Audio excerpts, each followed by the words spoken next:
अस्सलाम वालेकुम व्यूवर्स, मैं हूं आपकी होस्ट माहम सुल्तान और आप देख रहे हैं इल्मी सिटी। जैसा कि आप जानते हैं, इल्मी सिटी लेकर आता है रोजाना की बुनियाद पर लाइव सेशंस। ये लाइव सेशंस आपकी जिंदगी के मुख्तलिफ शोबाजात में आपके लिए मददगार साबित होते हैं। सम टाइम ये आपकी हेल्थ से रिलेटेड होते हैं, सम टाइम आपके करियर से रिलेटेड होते हैं, सम टाइम आपकी एजुकेशन से रिलेटेड होते हैं, सम टाइम हम सोशल इश्यूज को डिस्कस करते हैं। और आज भी हम एक ऐसे ही सोशल टॉक पे बात करने जा रहे हैं जो कि ना सिर्फ पाकिस्तान के लिए अहम है बल्कि पूरी दुनिया के मुसलमानों के लिए बहुत अहम है। आज हम बात करने जा रहे हैं आज 2020 के हकायक के बारे में। तो इसके लिए हमने अपने शो में दावत दी है सफ़ीउल्लाह वसीउल्लाह साहब को, जो कि डायरेक्टर ग्रुप ऑफ कंपनीज हैं, बैंकिंग रिलेशंस को मैनेज करते हैं यूरोप, मिडल ईस्ट और सेंट्रल एशिया के। तो मैं सबसे पहले अपने व्यूवर्स को बताती चलूँ, हम ना ही सर कोई उल्मा है, ना ही हम कोई ऐसी बात करने जा रहे हैं। हम सिर्फ फैक्ट्स के बारे में बात करेंगे। तो उनके लिए अगर कोई भी गलती हो जाए तो उसके लिए हम पहले से ही माजूर करते हैं। जी सर, अस्सलाम वालेकुम। वालेकुम, कैसी हैं आप? अल्हम्दुलिल्लाह सर, मैं बिल्कुल ठीक हूँ। तो सर, आज हम जिस टॉपिक पे बात करने जा रहे हैं, हमने इसके बारे में पहले बहुत ज़्यादा सुना कि क्योंकि कोरोना की वजह से यही चल रहा था कि सऊदी अरब में ये मक्का बंद कर दिया गया है, वहाँ पे हज के जो है वो फ़राइज़ अदा नहीं किए जा सकेंगे, क्योंकि इससे पहले उम्रे पे भी काफ़ी देर पाबंदी लगी रही कि हम लोग अदा नहीं कर पा रहे थे। तो इसके बारे में सबसे पहले बताइएगा कि इन हकायक को किस तरह से आप देखते हैं? बहुत शुक्रिया माम। सबसे पहले तो मैं इल्मी सिटी का शुक्रिया अदा करना चाहूँगा, जो कि माशाल्लाह से इतना अच्छा प्लेटफॉर्म है कि मुख्तलिफ बहुत डाइवर्सिफाइड नॉलेज इसके ऊपर आती है। और फिर ख़ास तौर पे आपका बहुत शुक्रिया अदा करूँगा। ख़ास तौर पे आपके प्रोग्राम में देखता हूँ माशाल्लाह से बहुत अच्छी होस्टिंग करती हैं आप, और थैंक यू बहुत सर। अच्छी नॉलेज उससे गेन होती है। तो अच्छा दोस्तों, मैं ये पहले तो मैं बता दूं, हो सकता है आपके जहन में आ रहा हो कि ये हज के टॉपिक के ऊपर मैं और महाम क्यों बैठे बात कर रहे हैं, हमारा कोई ताल्लुक कोई रिलीजियस किसी ऑर्गेनाइजेशन से नहीं है, ना हम उलमा है। असल में देखें, मैं इस वक्त सऊदी अरब में रहता हूँ, और अल्हम्दुलिल्लाह अल्लाह का एहसान है, सिर्फ अल्लाह की तरफ से होता है कि मेरे बहुत ज़्यादा विजिट होते हैं मक्का और मदीना में, और चाहे वो उम्रे की नीयत से हों, और अल्लाह ने मुझे काफ़ी दफ़ा हज नसीब की है। तो मैं ग्राउंड रियलिटीज को वहाँ जानता हूँ, को देखता रहता हूँ, इसलिए हमने सोचा कि इसके ऊपर बात की जाए ताकि आप लोगों के साथ इस पे नॉलेज को शेयर किया जा सके। इस साल भी क्योंकि बहुत सारी जो है वो बातें निकल रही थी कि होगा या नहीं होगा, या कैसे होगा, कितने लोग होंगे, बहुत सारे सवालात थे। खैर, इस दफा भी मैंने बिल्कुल। हज के लिए अप्लाई किया था, लेकिन अनफॉर्चुनेटली मेरा मेरा नाम नहीं आया उसमें, लिस्ट में, और उसकी भी कुछ वजहें थी। तो मैं सबसे पहले वाज़ेह कर दूं, देखो होता क्या था कि, बल्कि इसको एक थोड़ा सा और पीछे से लेके चलते हैं माम, ताकि लोगों को थोड़ा उसका जज्बे का पता चले। बिल्कुल मुझे कि सर। जब मैं पाकिस्तान में था और मुझे हज का शौक था, लेकिन मेरे पास पैसे नहीं थे हज के, क्योंकि जाहिर सी बात है उसके लिए उस वक्त के ज़माने में कोई 3 या 4 लाख रुपए चाहिए होते थे। आजकल तो ज़्यादा चाहिए होते हैं। तो मुझे याद है कि मुझे फिर कि मेरे जो उलमा वगैरह थे, उन्होंने मशवरा दिया था कि यार, तुम अगर हज पर नहीं भी जा पा रहे, तो ये तो अल्लाह का फैसला होता है। तुम अपनी लगन और मोहब्बत अगर दिखाओगे और दुआ करोगे अल्लाह से, तो तुम एक काम करो, तुम एतिकाफ में बैठना शुरू कर दो। तो मुझे याद है कि मैं तकरीबन 5 साल तक एतिकाफ में जब बैठा, मुख्तलिफ हर साल, और मैं इतनी डेप्थ के साथ सिर्फ अल्लाह से ये दुआ करता था कि अल्लाह, मेरे पास तो पैसे हैं ही नहीं और जराए भी नहीं है, आपके हाथ में सब कुछ है, आप कोई ऐसा रास्ता निकालेंगे, मुझे जो है ना, मुझे हज पे जाना है बस। और अल्लाह ने ऐसी वो दुआ सुनी। मेरा ये पूरा यकीन है कि हज सिर्फ उसके लिए होता है जो लगन और मोहब्बत अल्लाह को दिखाता है और दुआ करता है। कि मेरा ऐसा मौका निकला कि मैं सऊदी अरब गया, और जब मैं सऊदी अरब में उतरा हूँ, उसके 2 हफ्ते के बाद हज था, और मैं सिर्फ वहां पहुंचा था। आप किसी भी नौकरी में किसी काम पे जाए, इतनी जल्दी कोई आपको छुट्टियां नहीं देता। और मैंने 1 हफ्ता सिर्फ अपनी जॉब पे गुजारा था, और मेरे पास पैसे भी नहीं थे, तनख्वाह भी नहीं आई थी, और हज था। तो मैंने, जो मेरा सीनियर था, मैंने उससे ये गुजारिश करी कि यार, मेरा बड़ा शौक है हज पे जाने का, तो मैं जा सकता हूँ क्या? तो पता उसके दिल में डाली। उसने कहा कि ठीक है, तुम चले जाओ। और मेरे पास बहुत ही थोड़े से पैसे थे उस वक्त। वो थोड़े से पैसे एक मसरी ग्रुप था, इजिप्शियन ग्रुप, वो मुझसे पैसे लिए, और मुझे कुछ नहीं पता क्या एप्लीकेशन होती है, क्या नहीं होती, कुछ नहीं इल्म था, नया था ना। उन्होंने बस मुझे अपनी बस में बिठाया अपने ग्रुप के साथ, और मैं चला गया। और वहां सऊदी अरब में 1 हफ्ता या 10 दिन गुजरे थे। 10 दिन के बाद ही अल्लाह ने मुझे हज की सादत नसीब कर दी। माशाल्लाह। तो वो मेरे में एक बड़ा एक कंफर्मेशन थी कि यार वाकई जो है ना दुआ करे और अल्लाह से मांगे, तो ये सब अल्लाह के हाथ में होता है। पैसे होना नहीं होना ये सब अलग बात है, लेकिन ये ज़राया अल्लाह ही बनाता है। तो जी ये सर, बात आपको यहाँ पे एक मैं एक जज्बे के लिए बताई जी, थी जी। कि ऐसा होता है, ये प्रैक्टिकल चीज़ है। जी। जी सर, आपकी बातों से मुझे एक बात याद आई, आज अरफ़ा का दिन है, 9 ज़िलहज है। तो आज के दिन पे आज जैसे आपने कहा कि जी। दुआ करनी चाहिए, तो आज का दिन बहुत ख़ास है दुआ के लिए। अगर आप लोग दुआ करेंगे तो आप लोगों की दुआ ज़रूर कबूल होगी। तो आप अगर आज सारा दिन दुआ करते रहेंगे तो बहुत अच्छी बात है। जी सर, आप कंटिन्यू करें अपनी बात। जी, बिल्कुल। ये दुआ में मुझे याद है कि इमाम जब हज पे ख़ास तौर पे असर के वक़्त से लोग जो है ना वहाँ ख़ास तौर पे दुआ स्टार्ट करते हैं अरफ़ात के मुकाम पे, बिल्कुल। और असर से लेकर मग़रिब तक जो है ना वो दुआ करते हैं। और वहाँ पे इस तरीके से होता है कि उनको ना मग़रिब से पहले-पहले निकलना होता है वहाँ से। तो वो बड़ा एक ज़बरदस्त वहाँ, मतलब मैं तो इमेजिन करता हूँ ना तो मेरे एकदम ज़हन में सब चीज़ें आने लगती हैं कि किस तरीके से मैंने देखा है कि ऐसे-ऐसे लोग जिनको मैं जानता हूँ साथ भी थे, जो नमाज़ तक नहीं पढ़ते थे। जो नम पढ़ते थे, रोज़ा नहीं रखते थे, लेकिन उनको मैंने इस तरह गिड़गिड़ाते दुआ माँगते देखा है और बदलते देखा है कि आपकी सोच है, मतलब वहाँ एक ऐसा माहौल बन जाता है ना कि वहाँ तकरीबन 45-48 सेंटीग्रेड होता है, इतनी गर्मी होती है। और उसके बिल्कुल। ऊपर जो है वो आपने इतने मोटे वो एहराम पहना होता है और आप 5 दिन तक मुस्तकिल आपकी मेहनत होती है, चल रहे होते हो सिर्फ़, और बिल्कुल ऐसा होता है कि अगर आप सिर्फ़ इमेजिन करोगे ना, आप बोलोगे मैं नहीं कर सकता। लेकिन जब आप वहाँ मौजूद होते हो ना, तो हर चीज़ आपसे होती चली जाती है और आपको फिर पता ही नहीं चलता और वो खत्म हो जाते हैं 4-5 दिन। एनीवे तो इस तरह है, तो एक काम करते हैं माम, मैं थोड़ा-सा लोगों को फैक्ट्स एंड फिगर बताऊँ, ताकि वो टॉपिक से रिलेटेड भी इन्फॉर्मेशन हासिल कर सके। अच्छा, बिल्कुल इस सर। दफ़ा ये हुआ कि जब मैंने जब पॉलिसी देखी इस दफ़ा की, तो उसमें कुछ पॉइंट्स ऐसे थे, उसमें उन्होंने सबसे पहले ये लिखा था कि हज करने की इजाज़त उस शख्स को दी जाएगी जिसने आज तक ज़िंदगी में कभी हज ना किया हो, नंबर 1। नंबर 2, अच्छा मैं तो पहले ही कर चुका हूँ काफ़ी दफ़ा, तो मुझे उम्मीद यही थी कि मेरा नाम नहीं आएगा। अच्छा, दूसरा ये था कि सिर्फ़ और सिर्फ़ लोकल, यानी कि जो लोग सऊदी अरब के अंदर रहते हैं इस वक़्त, सिर्फ़ वही लोग अप्लाई कर सकते हैं, पूरी दुनिया से हाजियों को नहीं बुलाया गया। सही। दूसरी बात, जो लोग सऊदी अरब के अंदर रहते हैं, उसमें भी जब उन्होंने उनकी जो एप्लीकेशंस एक्सेप्ट करी, उसमें 70% वो लोग हैं जो एक्सपैट्स हैं, यानी कि नॉन सऊदी, और 30% वो हैं जो सऊदीज़ हैं। अच्छा, मेरे सर्कल में ज़्यादातर जितने लोग थे, उनमें से किसी का नाम नहीं आया, लेकिन ज़ाहिर-सी बात है, तो कहा ये गया कि शायद 1000 लोगों को हज, लेकिन मेरे अंदाज़े के वो 1000 नहीं, 10,000 लोग। अच्छा, इसके अलावा इस पे जो पेनल्टीज़ रखी गई, देखिए हमेशा से पेनल्टीज़ रखी गई हैं, क्योंकि होता क्या है कि अगर आप एक नंबर ऑफ हाजीज़ अगर देखें ना, तो वो 2.5 मिलियन होते हैं हर साल। लेकिन मैं जानता हूँ, क्योंकि मैं वहाँ जाता हूँ ना, तो ये 2.5 मिलियन तो वो लोग हैं जो लीगली जाते हैं, यानी एप्लीकेशन जमा करके सब करके। तकरीबन समझ लें कि 1 डेढ़ मिलियन लोग वो भी होते हैं जो इल्लीगल जाते हैं वहाँ। इल्लीगल यानी कि वो एप्लीकेशन जमा नहीं करते, वो कहीं से पहाड़ से जाके जो इधर-उधर से घुमा के पहुँच जाते हैं वहाँ। वो लोकल लोग होते हैं। अच्छा, तो उसका भी एक रश होता है बहुत ज़्यादा वहाँ। तो अब बात ये हो रही थी कि पेनल्टीज़ पहले भी होती थी कि अगर आप इल्लीगल जा रहे हैं और पकड़े गए, तो आपको जेल होती थी और डिपोर्ट कर देते थे, यानी आपके मुल्क आपको वापस भेज देते थे। वापस और भेज कोई देते हैं। 10,000 की कोई पेनल्टी होती थी। जी, तो अभी भी इसी तरह है कि उन्होंने जो है वो मिनिमम 15 दिन की जेल है और 6 महीने तक की जेल है, जो इल्लीगल जाएगा। उसके अलावा 10,000 से लेकर 50,000 रियाल तक की पेनल्टी है और उसको डिपोर्ट भी कर दिया जाएगा। तो ये पेनल्टीज़ उन्होंने रखी हैं। उसके अलावा एक कंडीशन ये भी थी कि जो भी हज में जाना चाहता है, वो हज के स्टार्टिंग से पहले 14 दिन तक उसको क्वारंटीन में रखा जाएगा। और जो लोग हज कर लेंगे, हज करने के बाद भी उनको 14 दिन तक क्वारंटीन में रखा जाएगा। तो देखें, और मैं ये समझता हूँ कि ये सारे इंतज़ाम सबकी भलाई के लिए, ठीक है ना? इसमें सबका फ़ायदा है।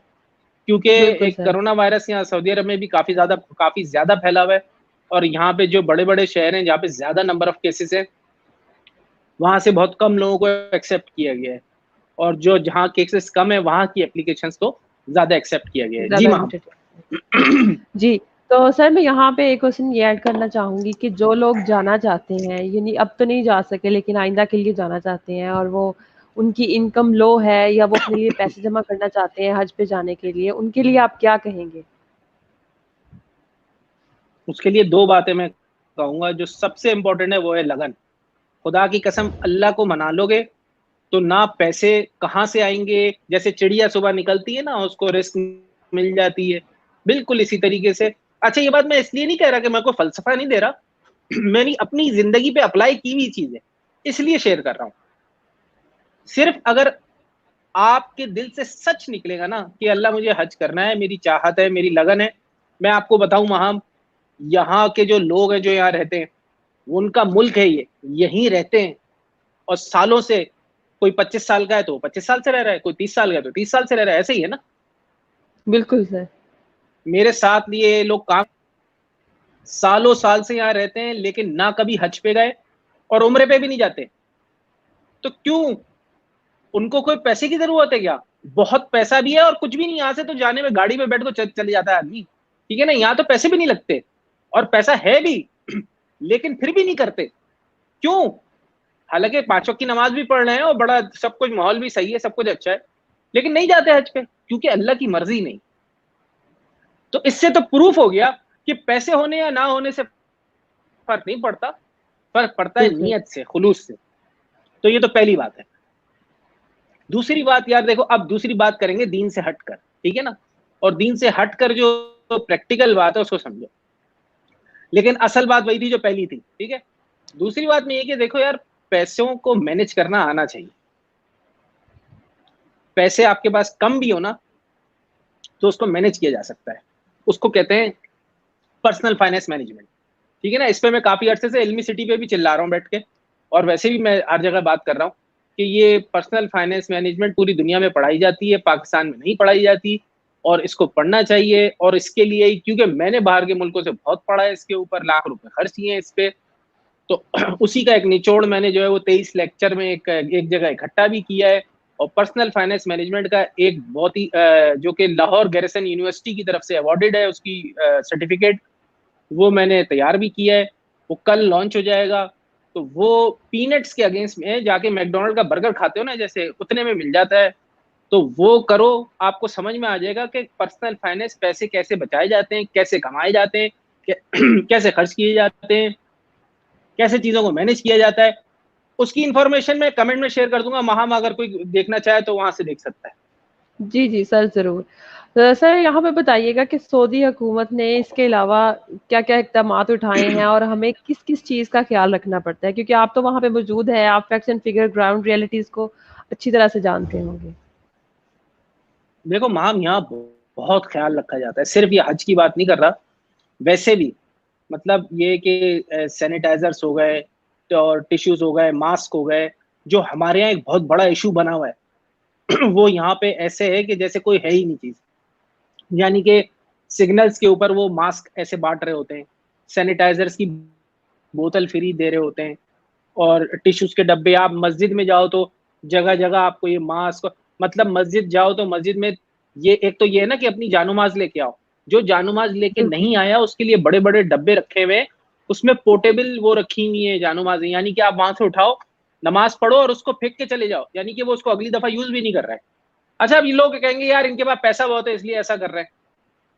यार पैसा तो पाकिस्तान में भी बहुत है लोगों के पास, लेकिन दिल नहीं हो, ठीक है ना। बात दिल की भी होती है। तो या बात दिल की भी है कि आप दूसरों की हेल्प के लिए कितना खर्च करते हो और कितना वो करते हो, ये एक अलग चीज है। तो यहाँ इंतजाम तो यहाँ बहुत अच्छे हैं हर चीज के, चाहे जिस तरीके से भी हो। और हज पे तो खासतौर पे भी आप कुछ वीडियोस वगैरह भी देखो कि लोग जो तवाफ भी कर रहे हैं वो सोशल डिस्टेंसिंग के साथ कर रहे हैं, ठीक है ना। और आपके जो बाकी जो देखो, कुछ मुकामात ऐसे हैं जहाँ बच नहीं सकते, यानी कि अराफात है, मुजदलफा है। लेकिन इसी वजह से उन्होंने तादाद कम की है। तादाद कम करने से ये होता है कि देखो, मिना जो होता है ना, जहाँ पे लोग कैंप्स में रुकते हैं वो पूरा एक बिल्कुल। शहर है। यानी कि जी। अगर आप ऊपर से देखोगे ना, आपको कैंप्स दिखेंगे दूर तक। आप बोलोगे यार सिर्फ कैंप ही कैंप, कैंप ही कैंप। तो वो एक पूरी दुनिया है वहां, मतलब पूरा एक शहर टाइप का है।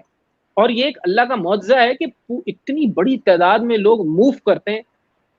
मिना से अरफात, फिर मुजदलफा, बड़ी एक बहुत अच्छे इंतजाम, सिर्फ तादाद कम की इसीलिए गई है ताकि इंतजाम अच्छे रहें।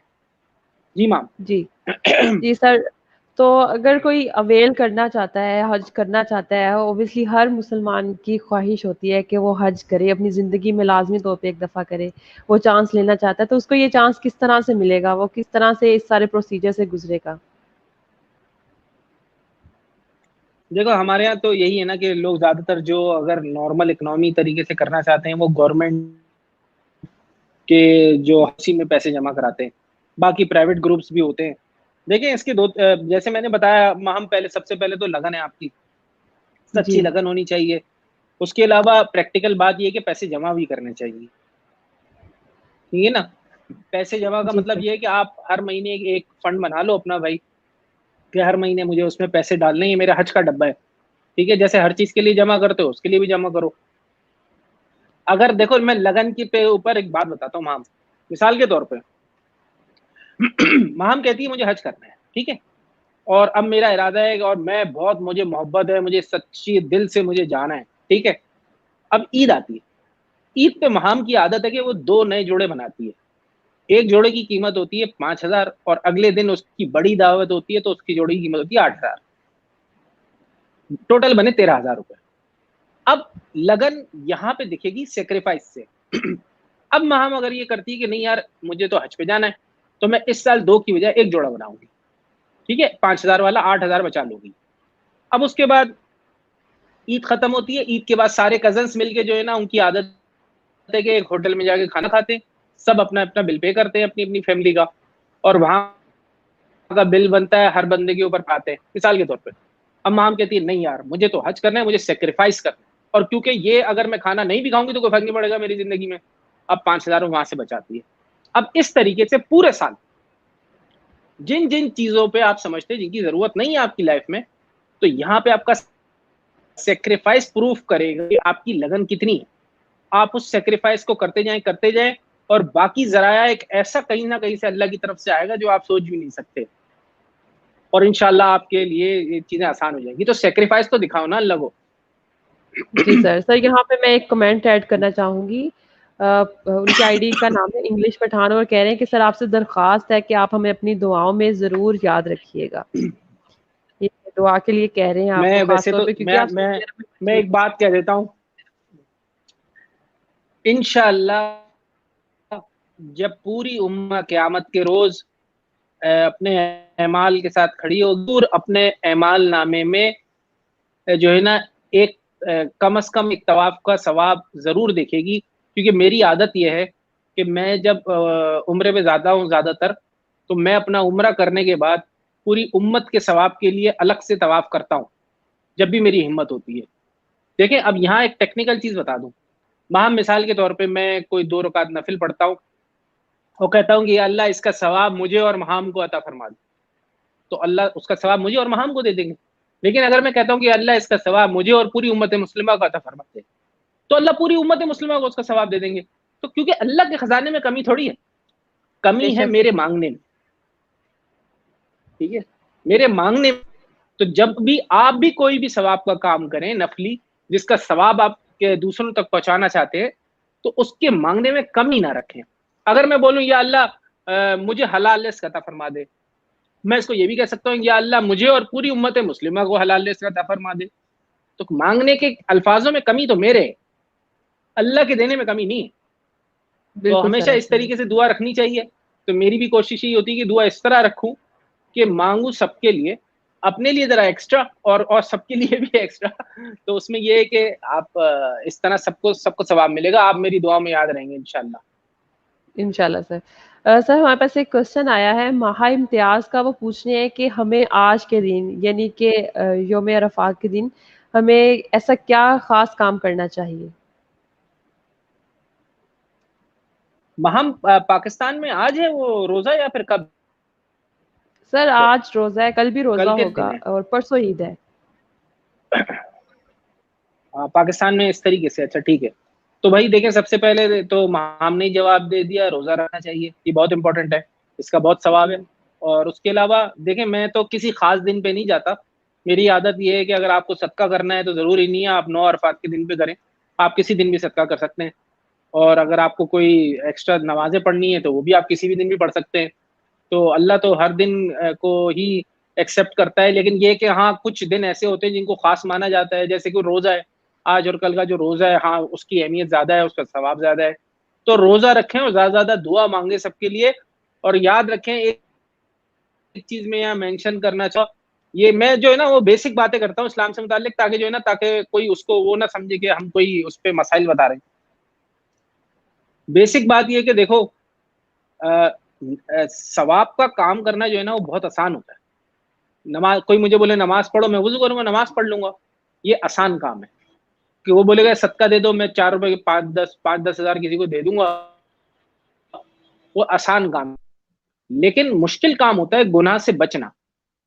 ठीक है, तो सवाब करना आसान है, लेकिन गुनाह से बचना मुश्किल है। कोई मिसाल के तौर पे, अगर मैं गाना सुनता हूँ, सॉन्ग म्यूजिक, और कोई मुझे बोले यार म्यूजिक सुनना छोड़ दो, अब मेरे लिए मुश्किल काम हो जाएगा। या अगर मिसाल के तौर पे महाम हिजाब करती है, कोई महाम को बोले यार कल से हिजाब करना छोड़ दो, तो ये महाम के लिए मुश्किल काम होगा। या मुझे कोई कहता है कि यार तुमने दाढ़ी रखी है, अपनी दाढ़ी काट दो, तो ये मेरे लिए मुश्किल काम होगा। तो गुनाह को छोड़ना मुश्किल होता है। और हज के लिए ये कहा जाता है, उल्मा ये कहते हैं, मैं नहीं कह रहा, उल्मा ये कहते हैं कि किसी ने कोई लोग पूछते हैं ना कि यार हमारा हज कबूल हुआ या नहीं हुआ, कैसे पता चलेगा? तो कहते हैं यार, अगर आपकी जिंदगी में पॉजिटिव चेंज आ जाए, यानी कि आप गुनाहों को छोड़ना शुरू कर दें या गुनाहों को छोड़ दें, तो उससे ये प्रूव हो जाता है कि आपका हज कबूल हुआ है। यानी कि अगर मैं नमाज नहीं पढ़ता और मैंने हज के बाद पढ़नी शुरू कर दी, ठीक है ना, मैं सदका नहीं देता या जक़ात नहीं देता और हज के बाद मैंने देना शुरू कर दी, या फिर मैं कोई फिल्में देखता हूँ या ऐसी चीजें करता हूँ, मैंने हज के बाद छोड़ दिया, तो इसका मतलब ये है कि मैं गुनाहों को छोड़ना मैंने शुरू कर दिया या सवाब के काम शुरू कर दिए, तो इसका मतलब है कि मेरा हज कबूल हो गया अल्लाह। जी मैम। बेशक सर। सर बहुत सारी अच्छी बातें की आपने कि दुआ पे, अपनी दुआ पे यकीन रखना चाहिए और दुआ करते रहना चाहिए। अल्लाह ताला की ज़ात बेशक बहुत बरतर है और वो हर किसी को नवाज़ने वाली है। अपने लिए भी दुआ करनी चाहिए, दूसरों के लिए भी दुआ करनी चाहिए और सैक्रिफ़ाइस करना सीखना चाहिए। और अगर आप वाक़ई कोई चीज़ हासिल करना चाहते हैं तो उसके लिए सैक्रिफ़ाइस करना बहुत ज़रूरी है। सर प्रोग्राम के लास्ट में मैं आपसे पूछना चाहूँगी कोई अच्छी बात जो आप ऐड करना चाहेंगे? आज बहुत प्यारा दिन है, बहुत अच्छी बात हम कर रहे हैं, तो इस हवाले से कोई अच्छी बात आप शेयर करना चाहें? अच्छा, यहाँ मैं दो बातें शेयर करना चाहूंगा मैम। सबसे पहली बात तो देखें, आप सब लोग कुर्बानी कर रहे हैं, और कुर्बानी करने के बाद कोशिश करें, क्योंकि इस वक्त एक ऐसा माहौल है कि बहुत सारे लोग ऐसे हैं जिनको ज़रूरत है, जिनके घरों में पानी बिल्कुल। चला गया है या उनकी इकोनॉमी में कोई इकोनॉमी ख़राब हो गई है, या और जो भी मसले मसाइल हैं। कुर्बानी में से कोई पाबंदी नहीं होती अल्लाह की तरफ से कि आपने ये ऐसा करना है वैसा करना है। मतलब एक उसका रूल तो है, ऐसा डंडा नहीं है उसके ऊपर कि ऐसे ही करना है। लेकिन आप अपनी नीयत से, अपनी अपनी ख्वाहिश से कुर्बानी का जो गोश्त है वो ऐसे लोगों तक पहुंचाएं जो कि ज़रूरतमंद हैं, और हाथ नहीं फैलाते। पहली कोशिश यही करें। जो कि वैसे तो हमारे यहाँ तो एक कल्चर है ना माम, जैसी कुर्बानी होती है वो पूरी लाइन लग जाती है दरवाजों पे, और वो भी उन लोगों बिल्कुल। की जिनको ज़रूरत भी नहीं होती। तो आप कोशिश करें ऐसे सफ़ेद पोश लोग जो कि आपके रिश्तेदारों में हो, या रिश्तेदारों में नहीं तो ऐसे हों जो कि अपनी ज़रूरत को मेंशन करने से घबराते हों, ठीक है ना, और उनको अच्छा ना लगता हो कि वो अपनी ज़रूरत को मेंशन करें। तो ऐसे लोगों तक इस गोश्त को और चीज़ों को पहुँचाएँ, और अगर पका के पहुँचा दें तो बहुत ही अच्छी बात है। मतलब एक तो होता है हम गोश्त दे देते हैं, तो उसमें ये है कि अगर औरतें थोड़ी-सी हिम्मत करें और उसको पका कर भी दे दें ना, तो क्या है कि सामने वाले के पकाने का खर्चा भी बच जाएगा और उसके लिए फ़ायदा भी हो अच्छा, जाएगा। बहुत खूबसूरत सर। दूसरी सर बात मैं महा ये कहना इम्तियाज़ है। चाहूँगा। जी, जी सर। जी सर। बोलो मैम, बोलो। जी सर आप ऐड कर लें, उसके नहीं, नहीं बाद एक मैम आप क्वेश्चन बोलो। आया हमारे पास, वो ऐड करेंगे। पहले पहले पहले आप क्वेश्चन कर लो, कंप्लीट पहले करें। क्वेश्चन कर लो, कोई बात नहीं। Okay sir. सर माहा इम्तियाज़ है, कह रही हैं कि सर गुनाह से किस तरह बचने की कोशिश की जाए? यानी कि मैं कोशिश करती रहती हूँ, लेकिन आज के दौर में नामहरम से किस तरह से बच सकते हैं? क्योंकि हर जगह को सिस्टम है। बहुत अच्छी बात है। देखें, मैं बताता हूँ इसके लिए। देखो, 2 चीज़ें। आप मिसाल के तौर पे पहले तो ये फैसला कर लो कि मेरी ज़िंदगी में प्रायोरिटी क्या है। सबसे पहले अल्लाह, फिर अल्लाह के नबी, फिर उसके बाद माँ बाप, फिर शौहर या जो भी है, आपकी प्रायोरिटी बन जाएगी। फिर आप देखोगी यार सबसे जो काम भी मैं करने जाऊंगी सबसे पहले मैं क्या देखूंगी, जो सबसे टॉप पे, अल्लाह की मर्जी, फिर अल्लाह के नबी की मर्जी, फिर शौहर की मर्जी, फिर माँ बाप की मर्जी, जो भी आपकी ये प्रायोरिटी बनेगी। ठीक है। अब मिसाल के तौर पे आप कहती हो कि यार आजकल का तो को माहौल है और मैं पर्दा कैसे करूं। देखिए अल्लाह का शुक्र अदा करें, मैं आपको बता रहा हूँ, अल्लाह का शुक्र अदा करें, पाकिस्तान में अभी ऐसा माहौल नहीं है कि आप पर्दा करके कहीं जाएं और वो आपको बोल देंगे ये पर्दा उतारो। ऐसा नहीं है पाकिस्तान में। लेकिन मैं बहुत सारे मुल्कों में क्योंकि मेरा ताल्लुक रहता है, ऐसी बेशुमार जगह हैं जहाँ पे आप पर पाबंदी है कि आप पर्दा नहीं कर सकती, आप पर पाबंदी है कि आप हिजाब नहीं कर सकती, आप पर पाबंदी है कि आप बहुत सारी इस्लामी, आप नमाज नहीं पढ़ सकते, मस्जिदें नहीं है, बेशुमार जगहें ऐसी हैं और वहां पे भी मुसलमान रह रहे हैं और इन चीजों को फेस कर रहे हैं और फाइन तक देते हैं हिजाब करने के लिए औरतें। तो अल्लाह का शुक्र अदा करें कि पाकिस्तान में ऐसा माहौल है कि अगर आप पर्दा करना चाहती हो तो किसी में इतनी मजाल नहीं है कि आपका पर्दा उतार दें, ये याद रखना। ठीक है ना। ये आपका अपना आप है जो आपसे पर्दा उतरवाएगा, शैतान होगा वो, उसके अलावा और कोई नहीं कर सकता ऐसा। दूसरी बिल्कुल बात सही। अगर आप बोलती हो, और दूसरी बात आप अगर कहती है कि नहीं भाई वो मेरे तो माँ बाप कहते हैं और मेरा शौहर कहता है कि पर्दा नहीं करो, तो अगर आपने शादी की ऐसे शख्स से जो आप पर्दा करती थी और वो ये कहता था पर्दा नहीं करो, तो ये आपकी गलती है। ठीक है ना। आपने आपको ऐसे ऐसे शादी ही नहीं करनी चाहिए थी पहले। मुझे नहीं पता आपका केस, मैं तो एक मिसाल दे रहा हूँ सबके लिए। ठीक है। तो ये जी इन सर। चीजों को इंपॉर्टेंस नहीं देते लेकिन देनी चाहिए। दूसरी बात देखो मेरी बहन, आप जहां पर्दा करती हो आप करो। को सिस्टम में क्या है कि औरत जिस तरह औरत मर्द दोनों पे है, औरत को चाहिए सख्त आवाज रख के बात करे मर्द से। ठीक है ना। और उस काम की बात है, जरूरी है तो काम की बात कर लो नजरें झुका के। कौन कह रहा है, मैं क्योंकि मैंने बहुत कल्चर में काम किया है, सीधी सी बात है, मैं कोई फरिश्ता तो हूं नहीं। तो अभी ये निजाम होता है, वो मर्दों के साथ बातें करती हैं, चाय भी पीती हैं और खाती पीती हैं और घूमती फिरती हैं, सब कुछ ऐसे काम करती हैं। तो इसमें वो किसी और को तो ब्लेम नहीं कर सकती ना, वो तो उसको बिल्कुल अपने आप सर। को ब्लेम करना चाहिए। इसी तरह मर्द भी यही करते हैं, तो मर्द को भी खुद को ब्लेम करना चाहिए, वो किसी और को ब्लेम नहीं कर सकता। तो पाकिस्तान में माहौल ऐसा नहीं है।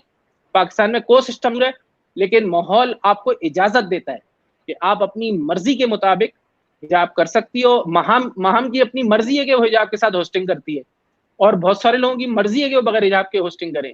ये महम की अपनी मर्जी है। ठीक है ना। तो इसे मिसाल दे रहा हूँ। तो इसमें मेरा नहीं ख्याल कि पाकिस्तान में ऐसी कोई चीज है कि आप कोई गुनाह छोड़ना चाहो और कोई जबरदस्ती आपसे गुनाह करवा दे।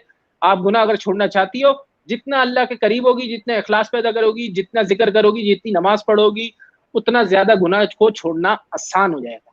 जी माम। आसान हो जाएगा। बिल्कुल sir, thank you so much sir.